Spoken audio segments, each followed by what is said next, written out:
प्रत्येक व्यक्ति अपूर्णता के साथ जन्मा है और व्यक्ति को पूर्णता प्रदान करने के लिए एक व्यवस्था की आवश्यकता होती है। जैसे घर बनाने के लिए मिस्त्री, सुरक्षा के लिए सैनिक और बीमारी ठीक करने के लिए डॉक्टर की आवश्यकता होती है। इसी तरह मानव समाज को चलाने के लिए एक व्यवस्था की आवश्यकता है जिसे हम राजनीतिक व्यवस्था कहते हैं। तो वो समाज की एक आवश्यकता है या महत्वपूर्ण इकाई है, इसीलिए राजनीतिक व्यवस्था को हम एक सोशल इंस्टीट्यूशन या एक सामाजिक संस्था के रूप में भी हम जानते हैं। तो आइए अब इसको समझने की कोशिश करते हैं इस वीडियो में।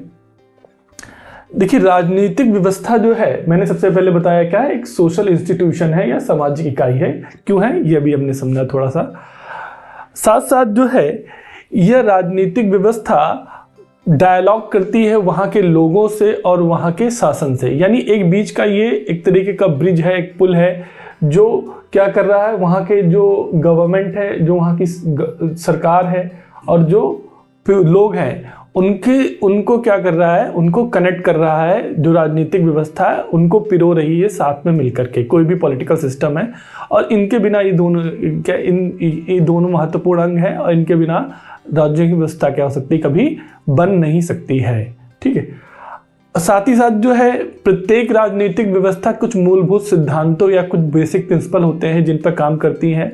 उस बेसिक प्रिंसिपल को हम किसी देश के कॉन्स्टिट्यूशन के कंसेप्ट में हम समझ सकते हैं कि देश का जो संविधान होता है वो मूलभूत सिद्धांत होते हैं या उनका एक सेट होता है, एक समुच्चय होता है जिस पर कोई भी देश क्या होता है, काम करता है और पूरी पॉलिटिकल सिस्टम उसी पे क्या होता है, रन होता है। यानी इसके पास कुछ क्या होने चाहिए, बेसिक कुछ क्या होने चाहिए, प्रिंसिपल होने ज़रूरी हैं। तो ये जो है हमारे किसी भी राजनीतिक व्यवस्था के क्या हैं, कुछ फीचर्स हैं।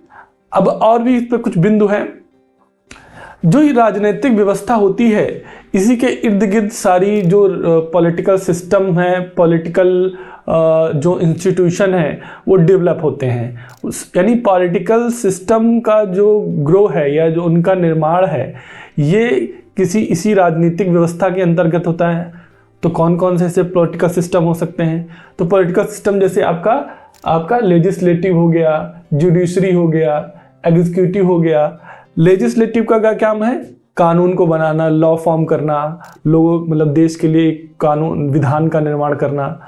साथ साथ एग्जीक्यूटिव का बॉडी का क्या काम है? उस बनाए हुए कानून को क्या करना, इम्प्लीमेंट करना, देश को चलाने के लिए उसको सुचारू रूप से जो है इम्प्लीमेंट करके आगे की ओर ले जाना।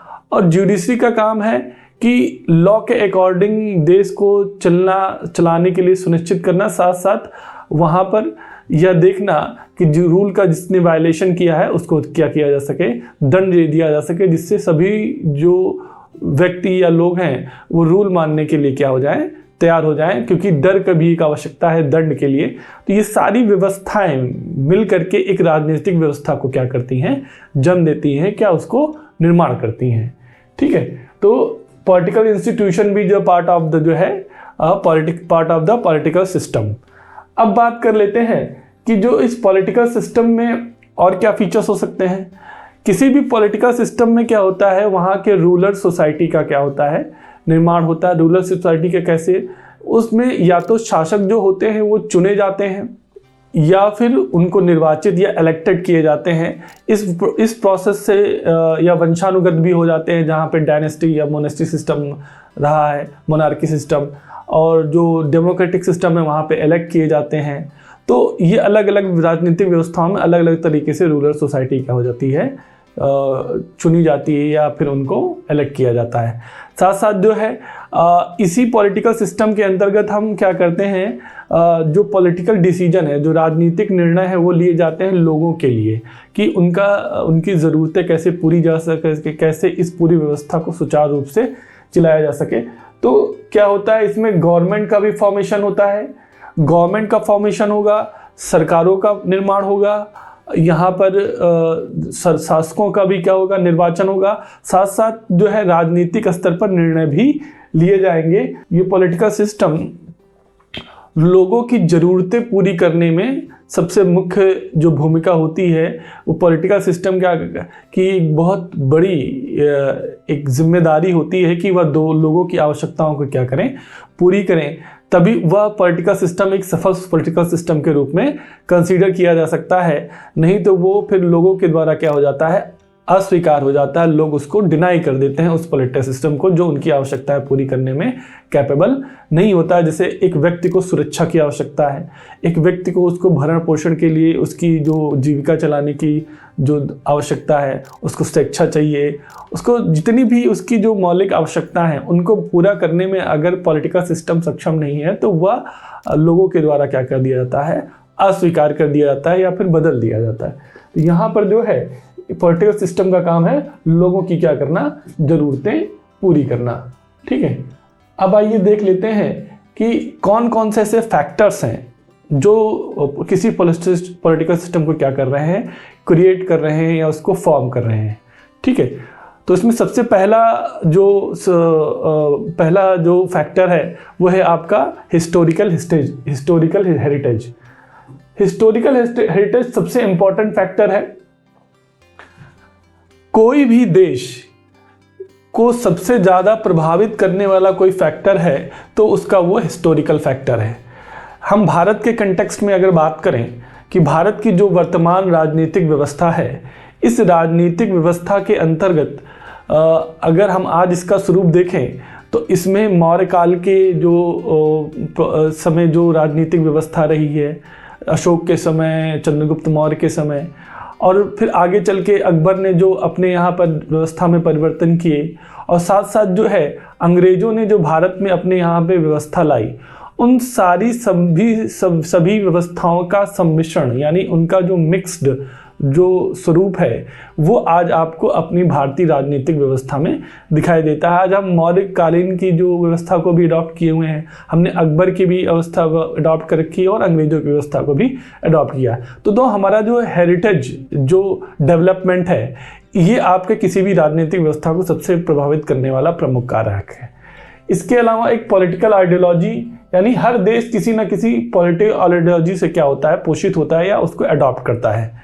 अब इसमें जैसे एग्जाम्पल के थ्रू हम बात करें, जैसे कम्युनिज्म है, कम्युनिज्म को जैसे चीन ने अडॉप्ट किया, रूस ने अडॉप्ट किया और भी कई देश अडॉप्ट किए, लेकिन कुछ लोगों ने क्विट कर दिया। लेकिन जैसे चाइना है, वो चाइना आज भी जो है कम्युनिज्म या साम्यवाद को अडॉप्ट करता है। वहाँ पे एक दलीय सरकार होती है और वहाँ पर जो है डेमोक्रेसी नहीं है, यानी एक ही दल द्वारा सारे निर्णय लिए जाते हैं और एक ही दल के अंतर्गत सारे चुनाव होते हैं, यानी एक ही विचारधारा को मानते हैं। वहाँ पे बहुल विचारधारा या कई विचारधाराओं की मान्यताएं नहीं है और वो सीधे वहाँ के पॉलिटिकल सिस्टम को क्या कर रही है, फॉर्म कर रही है, बना रही है। जो वहाँ पे चुनाव होंगे या फिर बाकी सब चीज़ें होंगी वो उसी पॉलिटिकल आइडियोलॉजी के अंतर्गत होंगी। अब जैसे भारत की अगर बात करें तो भारत ने जो है कई सारी विचारधाराओं का ये क्षेत्र रहा है। यहाँ पर जो है समाजवाद है, लोकतंत्र है, पूंजीवाद है, इन सबों का सम्मिश्रण यहाँ पे रहा है।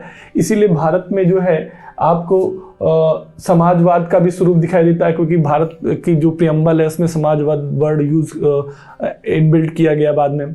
साथ साथ जो है भारत में जो है पूंजीवाद का भी जो है समर्थक, पूंजीवाद के भी कुछ बिंदु यहाँ पे दिखाई देते हैं। साथ साथ भारत एक डेमोक्रेटिक कंट्री है तो बहुत सारी विचारधाराओं को क्या करता है, सम्मान करता है या अडॉप्ट करता है। तो भारत ने जिस तरह की विचारधारा को या जिस तरह की आइडियोलॉजी को एक्सेप्ट किया, उसके पॉलिटिकल सिस्टम को निर्माण करने में उनका एक बड़ा रोल रहा है। ठीक है, तो दूसरा इसके बाद किसी देश के जो सोशियो इकोनॉमिक ऑर्गेनाइजेशन होते हैं और वहाँ पे जो अवेलेबल रिसोर्स होते हैं वो उस पॉलिटिकल सिस्टम को सीधे इम्पैक्ट करेंगे, क्योंकि वहाँ के रिसोर्स ही जो होते हैं वो वहाँ की लोगों की आवश्यकताएं पूरी करने में सक्षम होते हैं। तो उस देश को व्यवस्था को चलाने में रिसोर्स की बहुत आवश्यकता होती है, तो रिसोर्स के अकॉर्डिंग भी जो है व्यवस्थाओं में परिवर्तन दिखाई देते हैं। इसके अलावा जो है value system of country, socio culture customs, यानी जो किसी देश की जो मूल्य प्रणाली है, यानी जो वैल्यू सिस्टम है, और साथ साथ जो है वहाँ का जो सामाजिक रीति रिवाज और सांस्कृतिक रिवाज हैं वह भी सीधे हमारी राजनीतिक व्यवस्था को कहीं ना कहीं क्या करते हैं, प्रभावित करते हैं। साथ ही साथ यह उस देश की जो नेतृत्व संरचना रही है यह व्यापक स्तर पर किसी भी राजनीतिक व्यवस्था को प्रभावित करती है। इसको हम इस तरीके से समझ सकते हैं कि जब हम प्राचीन काल में हमारे देश का नेतृत्व अशोक ने किया, तो अशोक ने जो शांति का संदेश पूरे विश्व में फैलाया, जो कि और उन्होंने इसके द्वारा भारत का नेतृत्व किया और भारत की एक नई राजनीतिक व्यवस्था का सूत्रपात किया। उसके बाद इसमें कई सारे शासक आए। एक बड़ा नाम आगे चल के फिर जो है अकबर का आता है। अकबर ने भी जो है इसी तरह की नई राजनीतिक व्यवस्था को जन्म दिया, जिसमें सभी धर्मों का सम्मान करना और बहुत तरीके के एक पीसफुल हार्मोनी जो है एक व्यवस्था को कहीं ना कहीं उन्होंने बनाने के लिए एफर्ट किए। अब इसके बाद फिर आगे देखें, गांधी एक बड़ा नाम आते हैं। गांधी ने अपने स्तर पर पूरी राजनीतिक व्यवस्था को प्रभावित किया, अहिंसात्मक स्तर पर लोगों की आइडियोलॉजी को बिल्ड किया। तो ये जो नेतृत्व संरचना रही, इन्होंने क्या किया है, राजनीतिक व्यवस्था को व्यापक स्तर पर प्रभावित किया। तो जो इन एग्जाम्पल से आप इसको अच्छी तरीके से समझ सकते हैं। बाद में जब आफ्टर फ्रीडम यानी स्वतंत्रता के बाद नेहरू जी आते हैं, इंदिरा गांधी आती हैं, तो इन्होंने भी जो है भारत की भूमिका को, भारत को विश्व के संदर्भ में सशक्त और मजबूत बनाने के लिए अपने स्तर पर राजनीतिक व्यवस्था के में क्या किए हैं, बदलाव किए हैं। इसके बाद वर्तमान समय में मोदी जी ने भी इसमें व्यापक स्तर पर काफ़ी प्रभाव डाला है भारत की राजनीतिक व्यवस्थाओं में। इसे हम आज के कंटेक्स्ट में बहुत अच्छी तरीके से देख सकते हैं। भारत की जो वैश्विक स्थिति है इसमें काफ़ी मजबूती आई है। भारत के आर्थिक क्षेत्र में भी भारत ने काफ़ी प्रगति की है और स्ट्रेटेजिक लेवल पर साथ साथ जो अंतरिक्ष क्षेत्र में भी भारत ने काफ़ी बड़े आयामों को छुआ है यहाँ पर। तो अगर आप देखें, नेतृत्व संरचना जो है भी व्यापक स्तर पर किसी भी राजनीतिक व्यवस्था को क्या करती है, प्रभावित करती है। तो यहाँ पर ये जितनी भी प्रॉपर्टीज़ और फैक्टर्स हमने डिस्कस किया, उसका उद्देश्य यह समझना था कि पॉलिटिकल सिस्टम होता क्या है और कैसे ये काम करता है और कैसे ये फॉर्म होता है। तो आई होप ये वीडियो आपको ये समझाने में सफल रहा होगा। तो मिलते हैं इसी तरह के नेक्स्ट वीडियो में। Thank you for watching.